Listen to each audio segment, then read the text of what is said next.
Every time I hit the field, every time I hit the track, I give it everything I got. I go 100, and I ball out. Yes, sir, man. Danny, why did you saying yes, sir, man? It's the confirmation of the grind. Everybody can't go through the process. Yes, sir, man.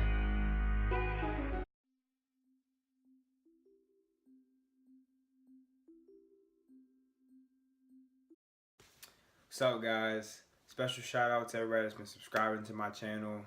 The views, everything's been just great so far. I'm highly dedicated to what I'm doing.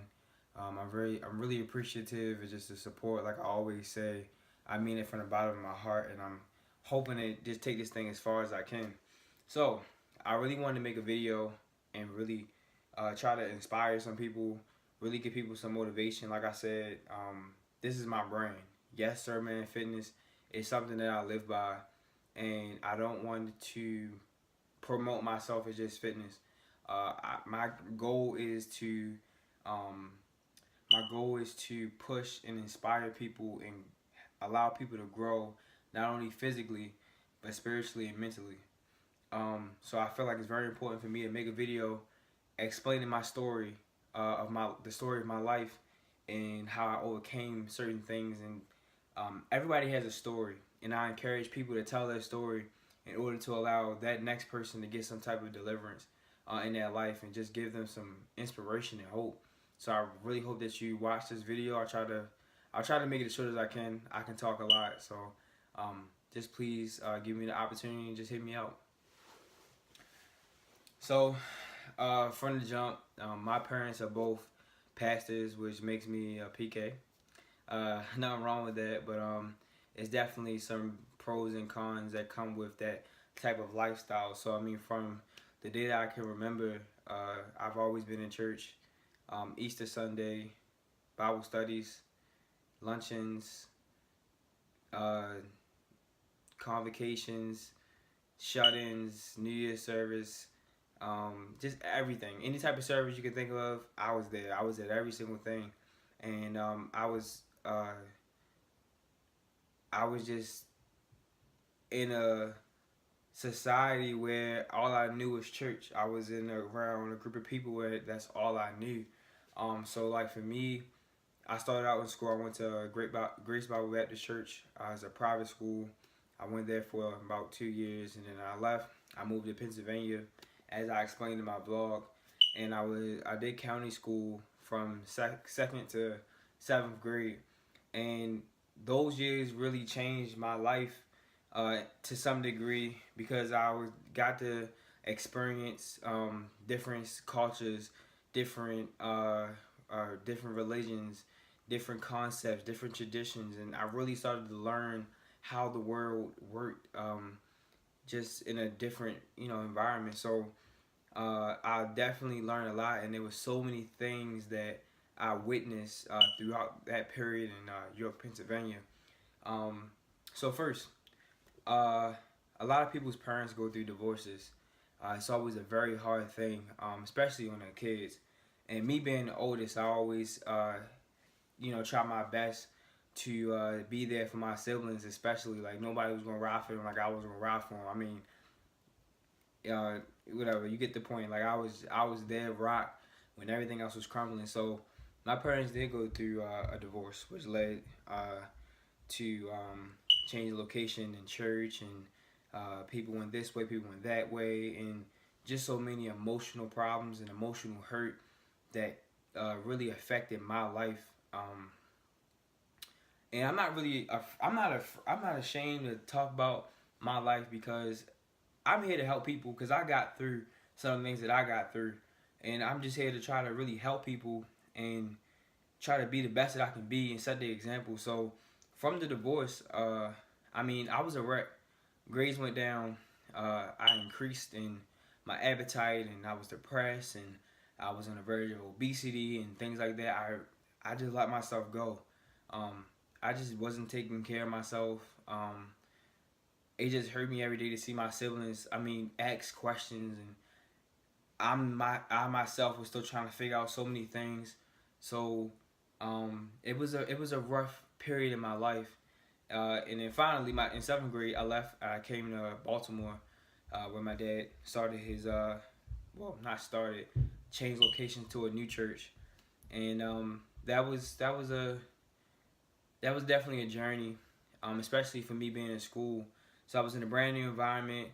I wasn't really hit with a lot of the culture differences in Baltimore because I was always in York, and I was around uppity rich kids, and y'all know what I'm hitting at. Anyway, no disrespect, some of my closest bros, but anyway, so it was a rough transition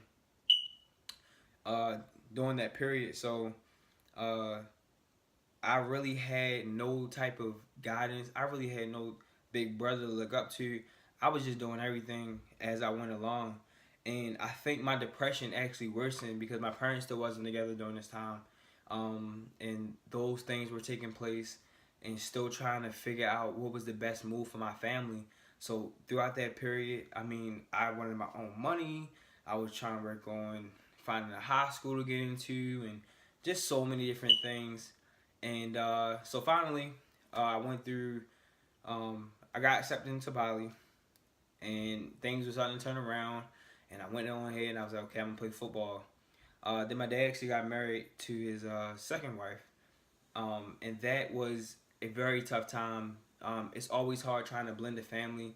She had kids of her own, and that was probably like one of the roughest transitions personally I've ever had to make, because you gotta learn how to deal with personalities of different people you never lived with before, and you gotta learn their just their habits and those certain things. So that was rough for me. That was really hard. So I just kind of kept to myself. I still really wasn't talking to anybody. But at the end of the day, football and sports really kept me grounded.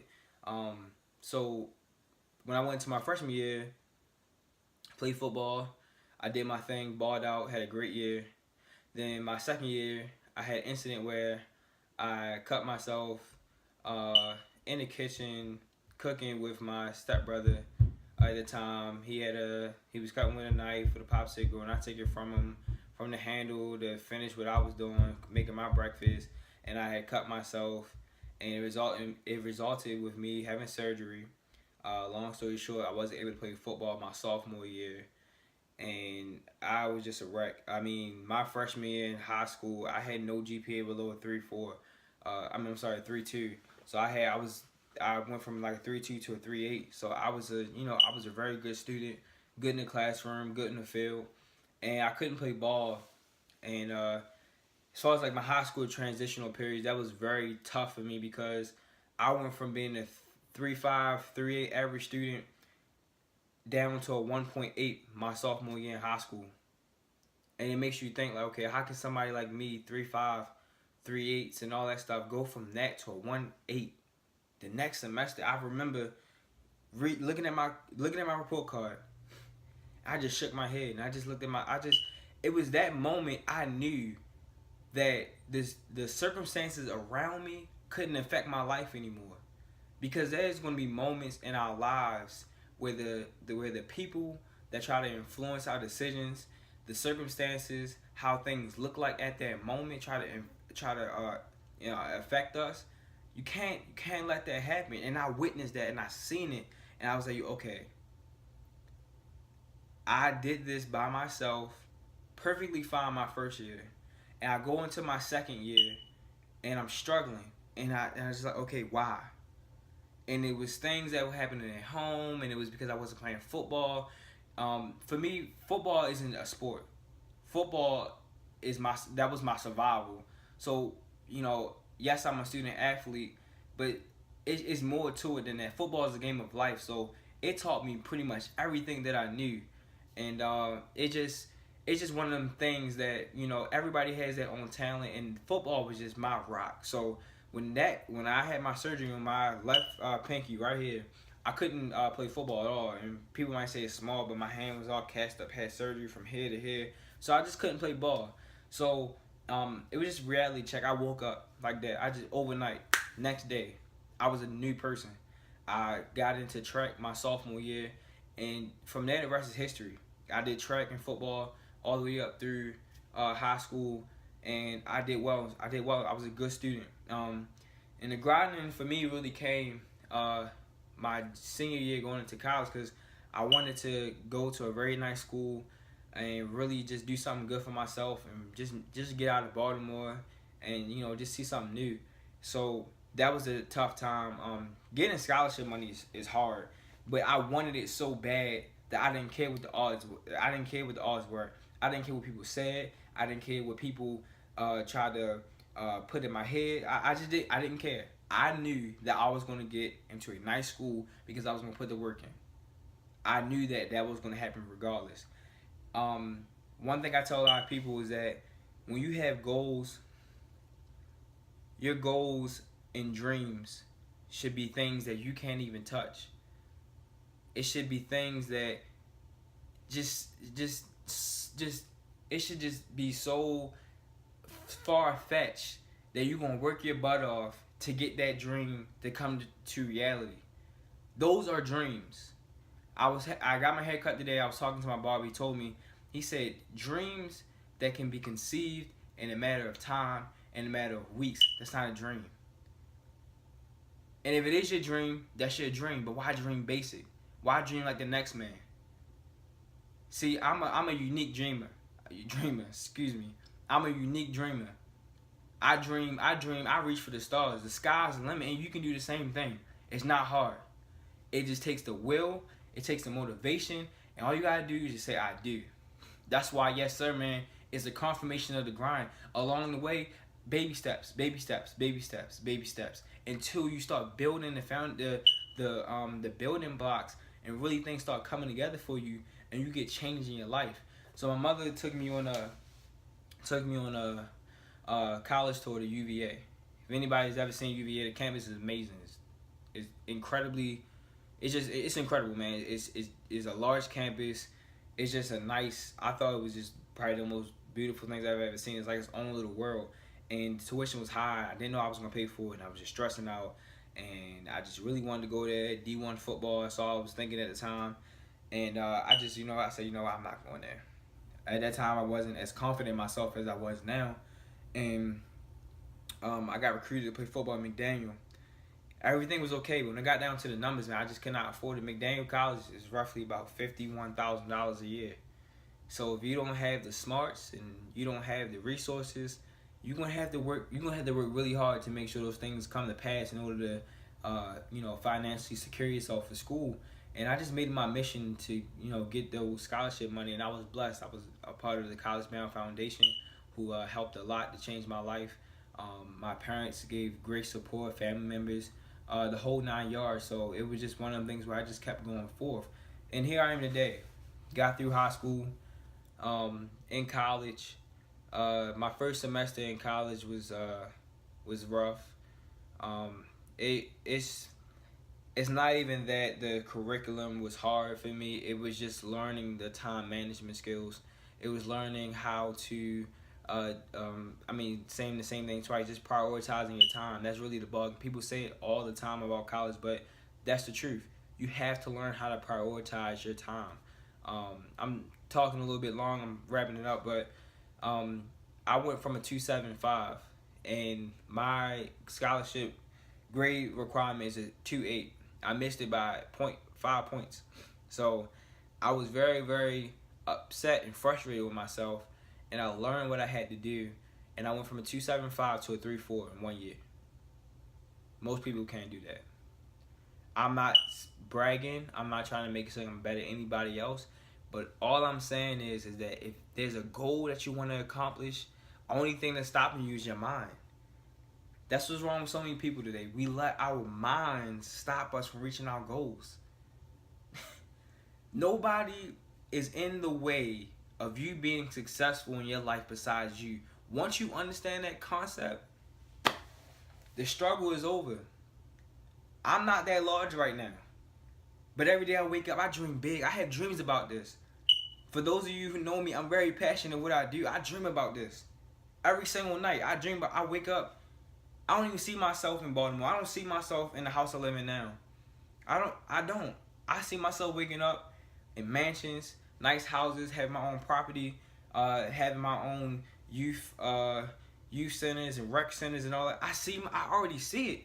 I don't see what's around me. I see what's in front of me, because you are the only person that's in control of your destiny. Let that sink in. The only person that's stopping you from being great is yourself.